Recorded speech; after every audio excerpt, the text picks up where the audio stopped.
Good Friday morning, a feel-good football Friday that got started with a really good, fun game in the AFC North with two quarterbacks that are my age and Joe Flacco coming out on top as the Cincinnati Bengals beat the Pittsburgh Steelers. And if Mike Tomlin was pissed off about Joe Flacco going from the Browns to the Bengals before this game, he's got to be extra pissed off after this one, as he was great. And Aaron Rodgers was very good as well. So it was fun to watch those guys duel it out. We have a huge New York Giants regular season game, which is something that I don't normally say, as they head out to Denver. We will continue to talk about that.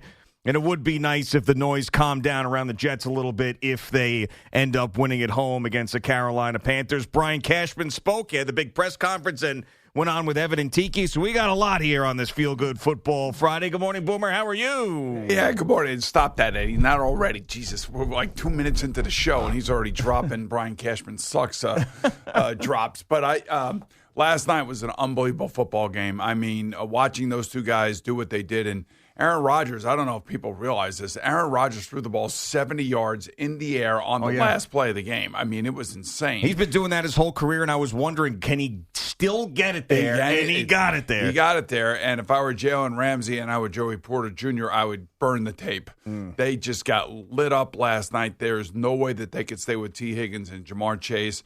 It was about as entertaining a football game as you're going to see. I think the Bengals had either 6 or 7 of their last 8 drives came away with points. The way the game started with Aaron Rodgers and Freiermuth having a hell of a game himself, the tight end for the Pittsburgh Steelers. I was like, defense was optional last night. And it was like almost 900 yards of total offense. It was a back-and-forth seesaw battle. And it really came down to a couple of mismanaged situations at the end of the game where, I'll tell you what, the Bengals almost left too much time on the clock. I mean, if they would have lost that game, controlling the clock the day that they were kind of controlling it, you would think that, Zach Taylor would be fired this morning if that ball was completed. Well, yeah, I mean, it was 7 seconds, though. But it doesn't matter. They should have never left. They should have never left any time on the clock. But hey, be that as it may, it was a great game, and watching those two guys play that way was ridiculous. I mean, they both can throw. They both can still sling it all over the field, and this is the Joe Flacco that we saw in 2023 when he took over for Deshaun Watson in Cleveland. He went 4-1 his last 5 during that little stretch, and that's one of the reasons why, a lot of people wanted him back in 2024, but the Browns didn't bring him back because they didn't want to have that quarterback controversy with Deshaun Watson, and then he left and he went to Indianapolis, but he couldn't recreate that with the Browns. But now, with the Bengals, all he's talking about is just how incredibly special T. Higgins and Jamar Chase are and how they changed the entire dynamic of the game. And here's a guy that's 41 years old. He probably feels like he's 25 years old playing with those guys. And the performance last night was almost flawless. I mean, literally almost flawless, from the standpoint of just sitting in the pocket and just delivering the ball to your best wide receivers. He looks so comfortable. I know it's not easy to just jump into a new team and a new offense and look that comfortable, but he's been doing it for a long time, different teams. He's had to step in on short weeks and all these things that he's gone through the last couple of years, and he looked like he had been there for 10 years, and him and Zach Taylor and Jamar Chase and T. Higgins had been playing for years. And then that pass that gets them into field goal range, Joe Flacco to T. Higgins, and Jalen Ramsey gets burnt on that one as well. It was as if those two guys had, were just thinking, who were sharing a brain on that. So really impressive to watch. I mean, Aaron Rodgers continues to play great as well. The Steelers' defense was brutal in this game. But if you are a Cincinnati Bengals fan this morning, you're thinking, we got new life here, man. Still their defense is not good enough. Yeah, but hell, there's so many teams I feel like we're saying that about, other than like the Kansas City Chiefs. Yeah, well, that's true. And I would say that coming into the season, if the Bengals were going to win, they were going to have to win games like this. Yeah. And that was with Joe Burrow at quarterback. And now, if this continues with Joe Flacco now, he threw the ball 23 times to Jamar Chase.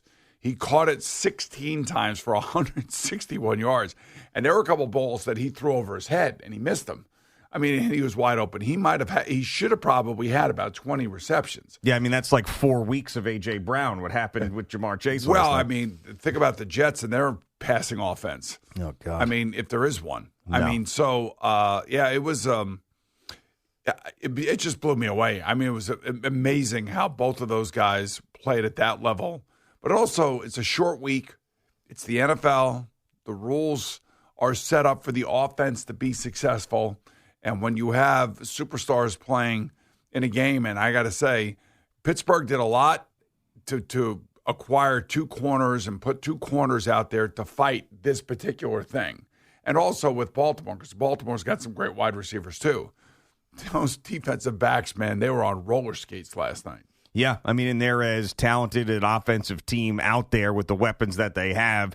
And when Joe Burrow goes down, Jake Browning steps in. We thought that maybe Jake Browning was going to recreate some of the magic he had the last time that he started. He was brutal. They go out and get Joe Flacco. And, yeah, I mean, I think that they have to be thinking that, this season, if Joe Flacco continues to play like this, they could get back to the playoffs. Why not? I mean, they just beat the team that was in first place in the Pittsburgh Steelers. And the Steelers' defense, who looked terrible against the Jets week 1, then started to get a little bit better, looked terrible again last night. I mean, there's just a lot of bad defenses in football this year. I tell you, the pass protection was great for the Bengals last night. For once, right? Yeah, for once. I feel like, actually, it was pretty good against Green Bay last week.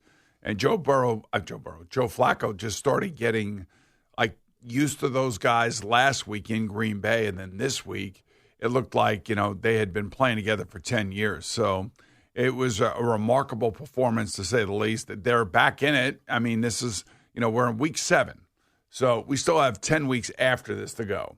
And when you're in week 7, and you're mired like in a losing streak, or you're like if you're the Ravens and you're on a bye, nothing better could have happened than what happened last night. They needed the Steelers to lose, and they'll get Lamar Jackson back, and then Lamar may have to do what Flacco and what Aaron Rodgers are going to have to do here moving forward, and that's put up a lot of points in order to win games, because all 3 defenses look like they are just worn out. Yeah, I mean, which is interesting, because these are teams with a history of really good defenses over the years. The Steelers, the Ravens, and even the Bengals prior to the last couple of years with Lou Anarumo. They are the only team that really was able to shut down Patrick Mahomes consistently. And now all of them are struggling and have horrible defenses and are giving up pass yards at an alarming clip. So that's going to be a very interesting division to watch, and we're going to be watching the NFC East like the Bengals fans and the Ravens fans and everybody are watching the AFC North, especially if the Giants can go get a win in Denver and then have the Philadelphia Eagles once again coming up. So I really, really, really want to see the Giants have that opportunity coming up to get back to 500 and then to sweep the Philadelphia Eagles. And that would be amazing. That would change this entire season. This is going to be one of the tougher tasks. They went down to New Orleans, and obviously Jackson Dart on the road, and how that game ended was something that's probably he's been thinking about. It's a longer week. We've talked about the travel, but this is I can't remember a game this late in the season that felt this important in the Giants' regular season in the last couple of years. It just doesn't normally happen. I think it's really important for Joe Shane and Brian Daboll, really. I mean, if they somehow can win this and then come back and beat Philadelphia next week, I mean, that's a lot of ifs. I mean, that would be unbelievable. And that would, all of a sudden, I think, vault them into a whole different discussion. And I mean, I feel like we're on the precipice of that. I feel like they're close. And again, this goes back to what we saw in training camp, and that was the energy from the younger players that they brought in this past draft. So it would be amazing. But then again, there's always like 1 or 2 weeks in the NFL where there are significant upsets. I would say this would be a significant upset. And I would say last night was a significant upset, especially given the fact that, the Steelers were favored by 5.5 points. I don't know, though. I mean, Bengals were home. With a quarterback who's been there for 10 days. But still, we've seen Joe Flacco do this before. So I don't know. Any time a division, you're talking about a short week division game, I don't know if that feels as much of a significant upset, at least to me. I wasn't so shocked that Joe Flacco was able to do that last night and the Bengals were able to win. I honestly, I got to, maybe it's just because I watched the Broncos look so bad offensively against the Jets. It doesn't feel to me like if the Giants went in there and won the game, it would be like absolutely shocking. I mean, the NFL is just, it's so crazy. It's so unpredictable. Anybody can win on any week. I mean, you look back at some of these games and say, how the hell did that team beat that team? Or how the hell did this team lose to that team?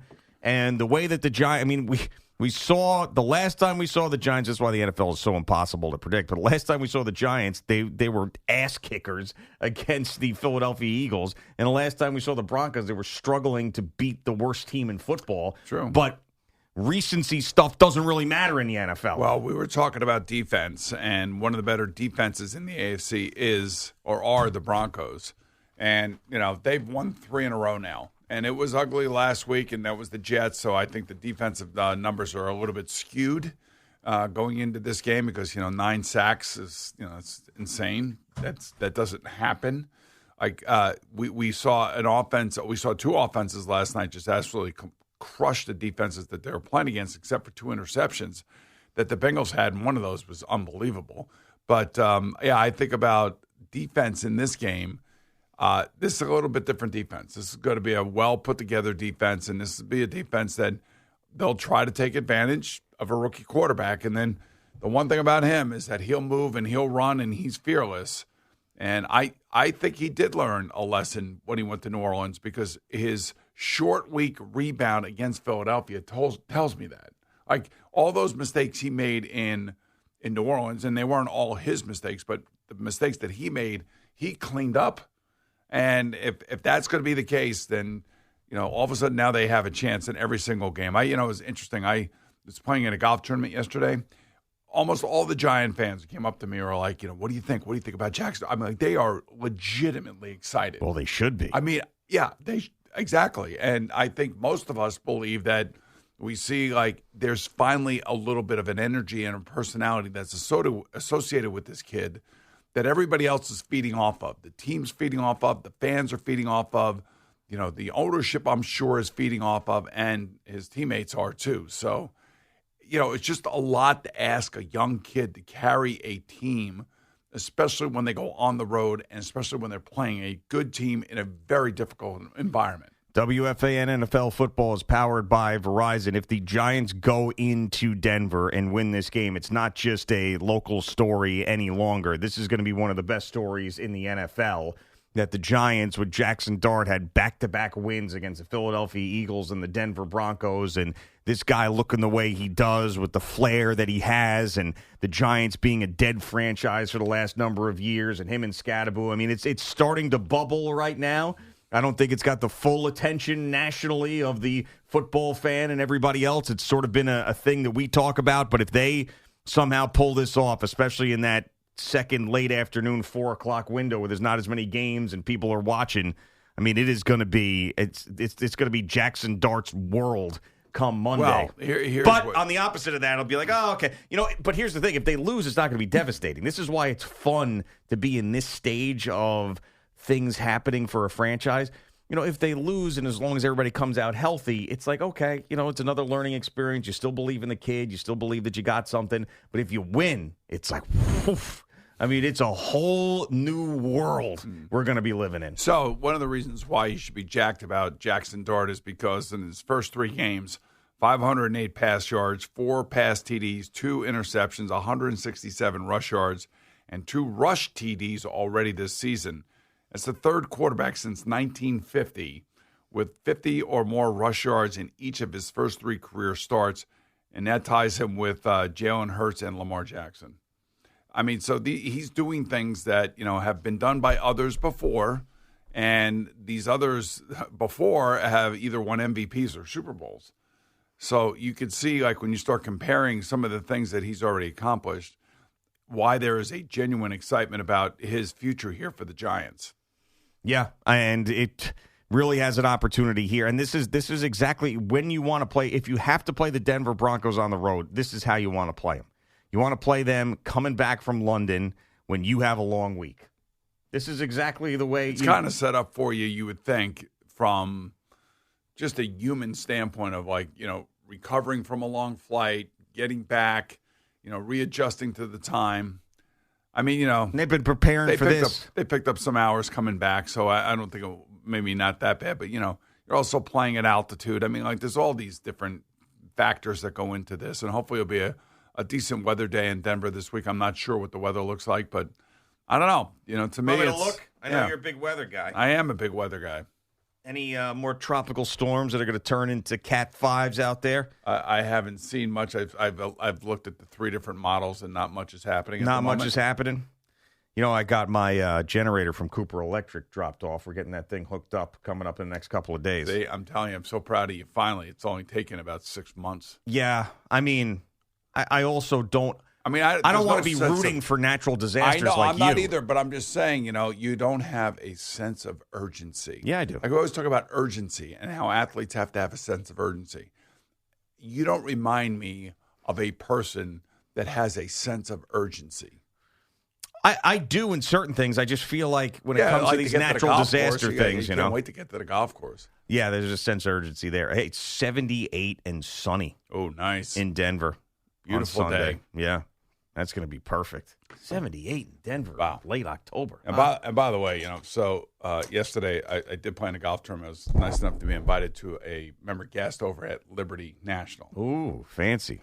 I mean, between the giant love over there and everything that's going on, there's also a lot of Gio love. Hey, when's Gio coming over? When's Gio coming over? I'm like, what do you mean when's Gio coming over? Well, it's like they're treating you like you're Jack Nicklaus or something. Well, that's great. That's awesome. It's like, oh, he's a big golfer now, and he's taking over the golf world. I'm like, taking over the golf. Taking over the golf world. I was told yesterday. Well, and by the way, every time I'm on that piece of property, I'm just like, how did they build this thing?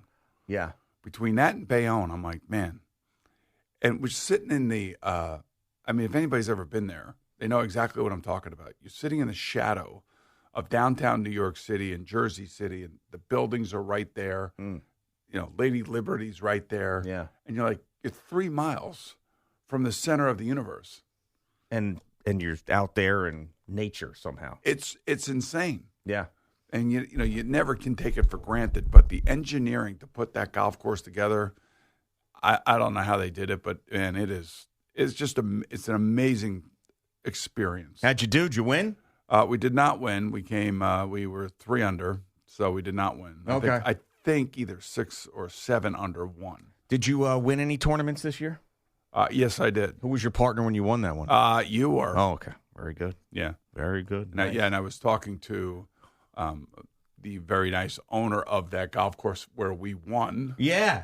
I dropped a little bit of a hint that maybe a little B&G Open at Seawain might be in the offing. Ooh, remember, if we go there, don't lick your balls. Just do that. Make sure you don't lick your balls. I said, yeah, I don't know why you would lick your balls, but don't lick your balls. Don't lick your balls. Right.